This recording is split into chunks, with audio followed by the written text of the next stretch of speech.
right, moving on to another one. This time, head and shoulders.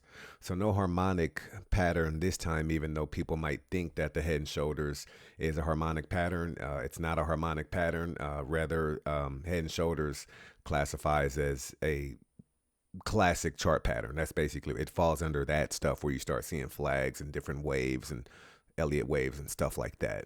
Um, so it is a reversal pattern. It usually reacts positively for a trader who knows how to deploy the filters, right? That's the important part, to determine if it's a viable trade opportunity. You kind of approach it the same way using some of the other things that you saw me talk about. And when I say filters, I say, is it overbought or is it oversold on RSI? You always want to start bringing on your filters. Is there bullish or bearish divergence?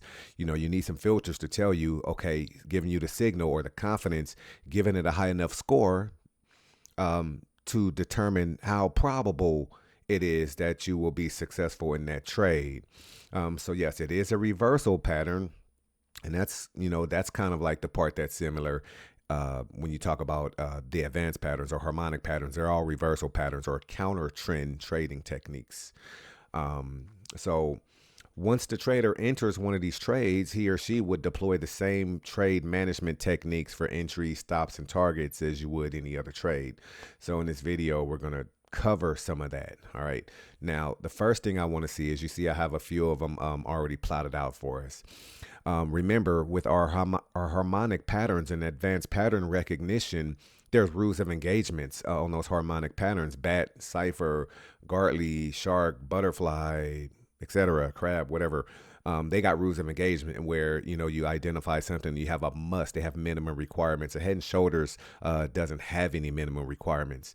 The head and shoulders is pretty much going to be based off of your eyes and your identity, your ability to identify, predict, decide, execute on what's going to happen. I would suggest that the same way, you want to filter out the bad ones. You want to keep the good ones and take the bad ones.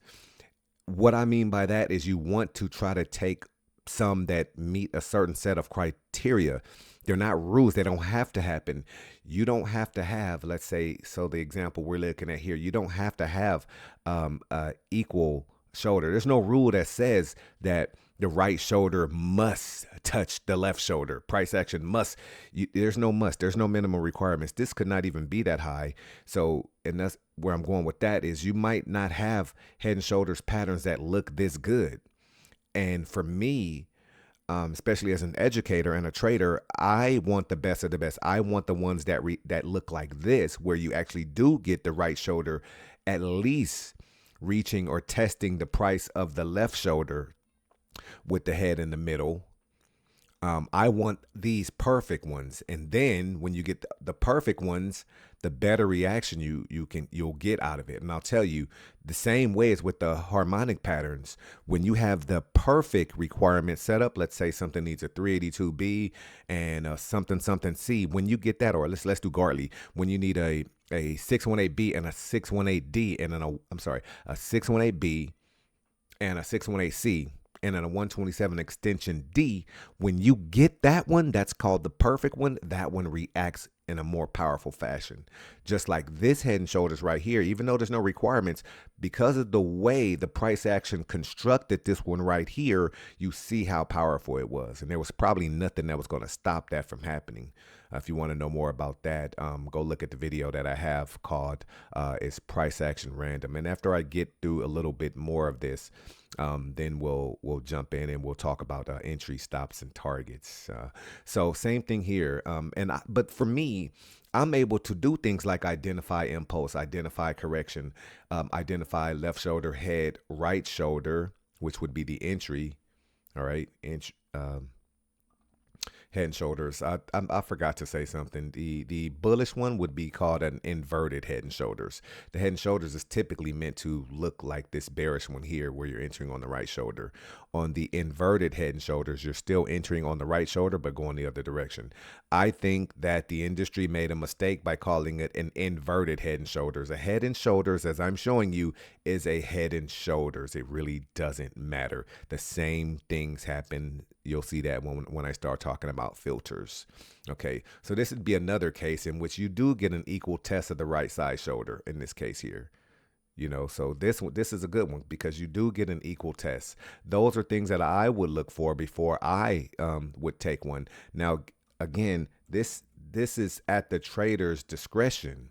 Okay, a trader can take advantage of it, not take advantage of it, get the ones that are the best of the best. It doesn't matter on these. I would only take the ones that are the best of the best. Here's another one here.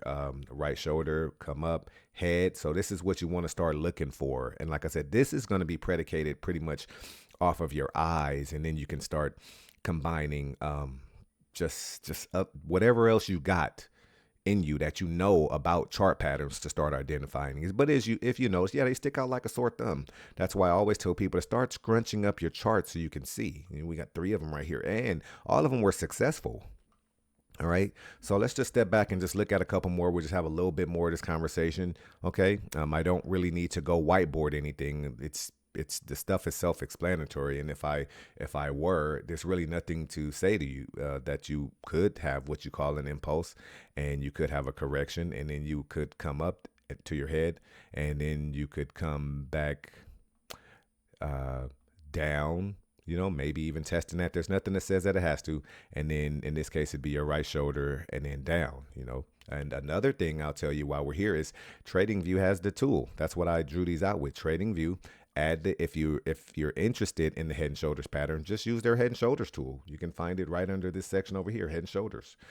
So you could start seeing, what it looks like, and that might help you filter out. And then their tool, just very simple tool, pretty cool, pretty cool. But pretty soon, in a couple seconds, I want to take those off. Sorry.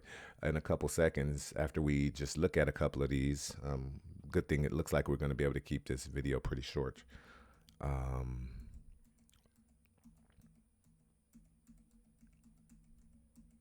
So let's just jump over again because, like I said, I went, for the sake of the video, I wanted to jump out and find some for you. And of course, I found the ones that make the most sense. Where you'd be entering short on this right here. You'd be entering short right here. Right shoulder, left shoulder, head up here. It was kind of perfect and a pretty good reaction on this. So you're kind of getting a chance to look and see how they look and react. And well, like I said, we're going to talk about entry, stops, targets, and filters and stuff like that. So yeah, it does work. I'm not that big of a fan of it, but it's another thing to add to your toolbox, as we continue. Here's you were looking at dollar CAD, and here's a couple here, right? Come up, impulse, of course. We could even drag that impulse down here if we wanted, but we'll start there. Impulse, come up, left shoulder, come down, head shoulder, right shoulder test, and roll over. We'll start to talk about the divergence right here when we're entering here, seeing that there was divergence. We'll get into that when we start talking about entries and combined technical score, always. Here's one that's not so good. Right? Here's one that's not so good. You got the right shoulder, you come down, you get the head, you come down. The right shoulder is way higher. It would have been better if this would have been like this. It's not. That's the one you typically want. But I brought this one on here for that example, for that trader that says, well, it's still head and shoulders. It's because it doesn't have a requirement that says how far the right shoulder can be. So I wanted to leave that on there just for that. For me, I would not have traded that, even though it looks like a winner. And the filters, did they work right here? Is there divergence? Yeah, you could say even on the filter, right? There was bearish divergence right there, entering right here. Yeah, that's closing, bearish divergence. So it worked, but this is what I was trying to say. Like it's going to be at the trader's discretion. I would filter out these, winner or not, and I would take the good ones and leave the bad ones alone. Here is another one that's kind of tough to reach. But again, remember, there are no requirements. There are no rules of engagement that say you must have this, a minimum of this, minimum of that. Impulse here, come up, correct, pretty deep right here, maybe 50%. Doesn't matter because there's no Fibonacci involved. Come down to the head, come up, come down to the shoulder, at least touching the same, somewhere in the range. Again, it's not one of the best, again, but with the bullish divergence in place, and then a winning reaction for a trader who would have entered at the right shoulder. So how do you enter? All right, let's use this guy for example.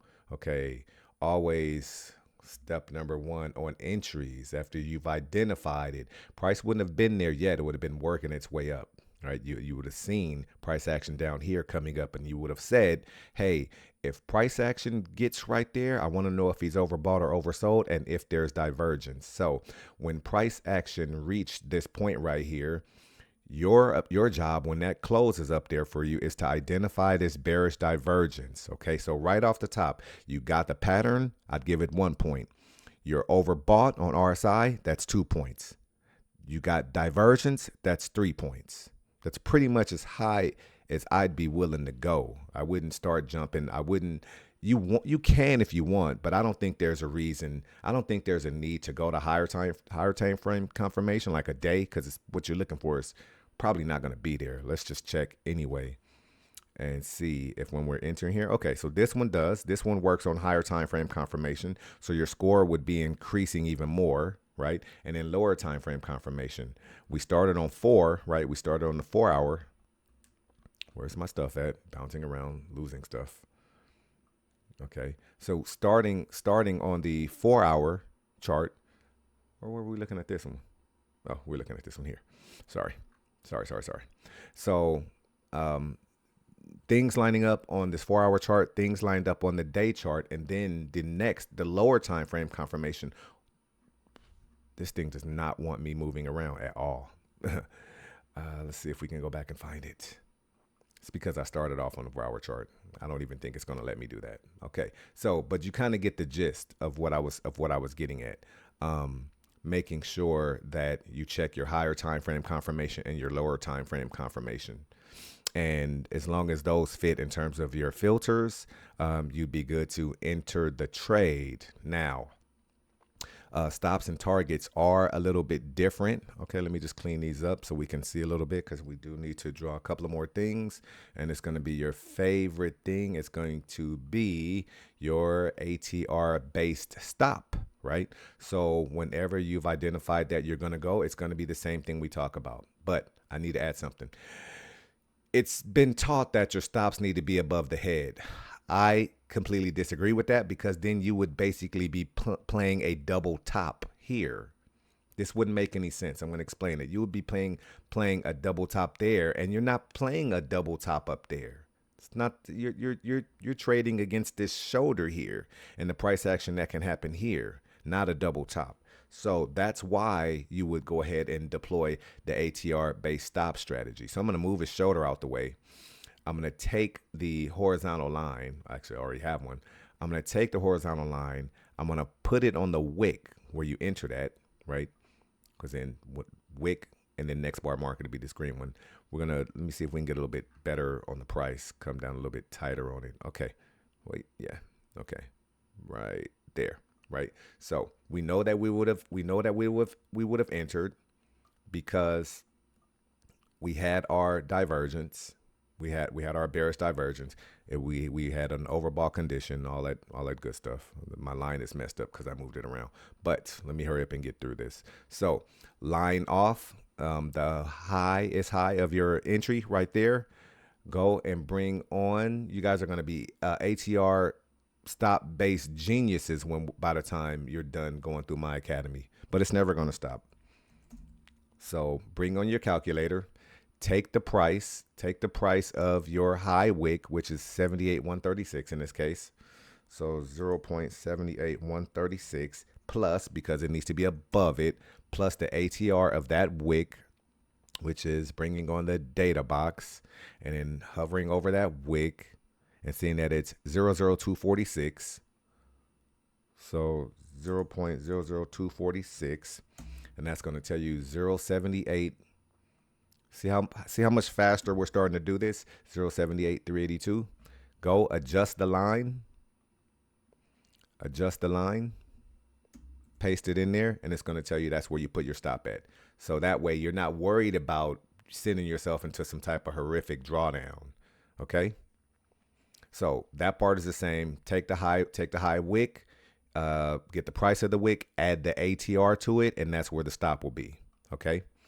Let's talk about targets very fast. Let me remove the ATR, and I'm going to remove the RSI too, so we have more room.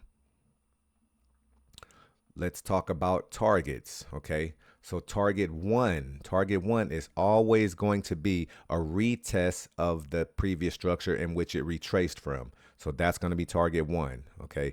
Target two is going to be a 127 extension from the head to the retracement point. So grabbing the extension tool, starting from the head, coming to the retracement point, that high to low, and coming back. And then that's target two. Okay. For a trade setup, now of course this is a two target winner. For a trade setup, if I grab the long short tool and say you entered right there at the head,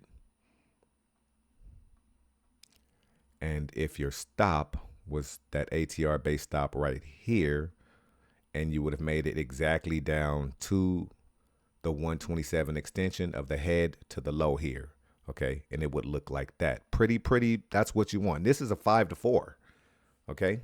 So you got your entry that you had based it off of having a high enough combined technical score with, in that case, it was bearish divergence plus being overbought. And then you were just going to wait for that candle to close. When it got there, you also were making sure that the price at least touched the left shoulder. So you did give yourself some stuff to work with. So we're really showing how to do this. Make sure that it at least touches it. And then when it closes, you're going. Okay, that's your entry. At least touch the price, the highest close of the right shoulder. And then you're entering on the next bar market. Let it close, then you go. As soon as it wicks up and touches it, that would not be wise to go. Let me explain that to you. Because that price action could simply continue going. It could continue going and just smoke you.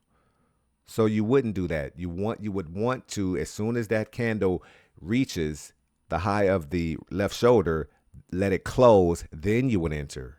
Because if you just jump in while it's still going, you might get destroyed. So you want to go next bar market for your entry. Write that part down. When you're trading head and shoulders, that's never going to be just it's going to be market execution, but it's going to be market execution because you allowed that last candle that touched the left side shoulder price to close. Okay, let's do the same thing. So that allowed us to do this bearish head and shoulders. And let's do the same thing on this bullish head. Let's do the same thing on this bullish head and shoulders, and we'll get out of here. And you will know the head and shoulders. So price action is moving and it's making its way down. You need to be able to identify, it looks like I'm coming in for head and shoulders. And you want to tell yourself, I'm going to move his shoulders out the way. You want to tell yourself, as soon as price action at least touches, you're going to tell yourself, when my candle at least tests the left shoulder, I'm going to enter after it closes. So this red one is going to close. That red candle is going to close. You're entering here. You're entering here. So knowing that you're entering there, go ahead and start working towards your stops. Line off that low wick. Okay. Line off that wick that came down and touched the price of the left shoulder. Line that off. Go and get your ATR, because you need to know how much you're risking on here, because you're going to protect your capital, because you're going to become great at protecting your capital, because you understand that protecting your capital is the only way to win in this game and to look for those 2-to-1, 3-to-1, 4-to-1 risk versus reward ratios. Okay, so lining off the price of that wick, let me see if we can get them a little tighter, a little bit better. I think we pretty much got them. That's good. Line that off. You know that the price is 76996. Go get your ATR. We did that. And then get your calculator. I think we only need two examples in this one, that bearish one and this bullish one here. So put in our price of 0.76996. And in this case, I almost lost track of what I'm doing. In this case, we're going to subtract because our stop needs to be under our entry because we're bullish. So that minus the ATR of that, where did my ATR go? Where's my data window? The ATR of that is 0.00246. Why is my calendar not popping up? My calculator. 0.00246. And that's going to tell you to go to 07675. line him off, copy him, and put him on that line, and that's going to tell us where our stop is. Remember, you're going to become experts at that. You'll be doing it so fast, it won't even matter. So now, let me go ahead and take the ATR stuff off because there's too much stuff on the charts. I don't know if you guys can tell right now, I do not like a bunch of stuff on my chart. So I've been having to try to teach and do these classes without stuff on the chart. So our shoulder was here. Put it back. Put ourselves back together. Okay, and see our stop down here. So we're not pressing to have a stop down here after the head, right? You just want to deal with what's happening. You just want to give it enough a chance to breathe and turn around in that zone there. And then that's going to be your winner going back up that way. We'll get to the targets in a second. So again, entering right here. Our first target is to retest where the retracement came from, the same way we did on the other side. First target is a retest of that price action there, okay? That's target one, that's TP1. I probably need to start writing this TP stuff down for you guys. I know a lot of people like to use those terms, TP1 and TP2, meaning take price or take profit. And I call it target one and target two. I could probably make an adjustment on that for you guys. But remember, target one is to retest where the retracement came from. The retracement from the head to the high and back. Retest first. Okay, that's TP1.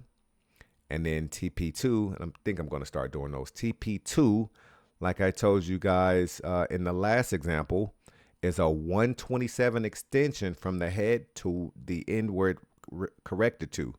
So extension from the head, from that low to that high, and come back and look for the 127 extension. Now, I want to explain something to you guys as I do in typical Harmonic Trading Club fashion. We're talking about a 127 extension, right? Now, I want you to tell me, why is it that that's all price action wanted and it didn't want anymore? The answer is what I've told you before. The market respects these major Fibonacci ratios. If you like it, hate it, understand it or not. And you're seeing when it was done with that, the market went off and did something else. Okay. So TP1, retest from the retracement. TP2, 127 extension from the head to the portion to the price in which it reacted. 127. This went to there, so this would be a 2-target winner. Let me do the last little thing and put the long short tool on there, entering where we would have entered at. Watch how beautiful this trade setup was, how successful this was. Putting our stop right there, going up to our target 2, 127 extension, which was beautiful. A beautiful head and shoulders. Beautiful work, beautiful work. This is almost 5 to 1. So get your eyes ready, add this to your toolbox, because you see with your own eyes how powerful it can be. Entering on the shoulder here and rolling over to target winner. Okay. So like the video, share the video. Anyone who has been looking for head and shoulders and everything about it, you just got it. Okay. Entry, stops, targets, identification, filters, when to enter, which ones to keep, which ones to throw away. Okay. How to set your targets up, first and second target, using the long short tools, ATR based stops. All right. Courtesy of the Harmonic Trading Club. Like and subscribe to the channel. I need the support as I build this out. We're rolling these out constantly, daily. All the material that you need, all the training is coming out. We're no longer going to have to live in a world where people are paying for this. And this should be taught in elementary school. When a child, the first thing that happens with a child when he steps into a school, you should sit him down and put him in front of a price chart so he can understand how these markets work, because this applies to all markets: crypto, stock, currency, housing. It doesn't matter. All right. Let me not go into all of that. Like and subscribe. I need your support. Subscribe to the channel, like the video, give me a thumbs up, leave your comments. I'll try to answer them. We can teach in the comment section as well. And you can also send questions to the Harmonic Trading Club at gmail.com. That's all I got on this one. I'll see you guys on the next video.